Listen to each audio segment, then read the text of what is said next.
এই যে থেরাপি থেকে ফিরলাম, আর শাশুড়ি মা দেখুন কি করেছে। আজকে চিকেন হবে।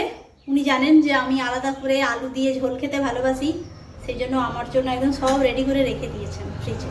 পেঁয়াজ কেটেছেন, আদা রসুন, চিকেন। এবার আমি বানাবো। আমাকে শুধু আলুটা কাটতে হবে, আলু ভাজতে হবে, আর রান্নাটা করতে হবে। চলুন তাহলে বানিয়ে নিই। রান্না হয়ে গেল, ভাত নিয়ে চলে এসেছি। এবার চিকেনটা, দুটো চিকেনই দেখাই। আমি যেটা রান্না করলাম আর শাশুড়ি মা যেটা রান্না করেছেন। এখন পর্যন্ত ঈশানের আর শ্বশুরমশাইয়ের খাওয়া হয়েছে।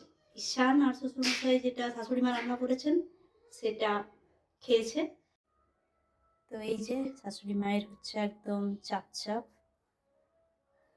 ঝোল খুব কম, মানে এখানে ঝোল খাই না। আর আমার হচ্ছে আলু দিয়ে একদম ডাল ডালে ঝোল। ঝাড়খণ্ড বলুন বা পশ্চিমবঙ্গ বলুন একদিকে, আর এই হচ্ছে আপনার কেরালা।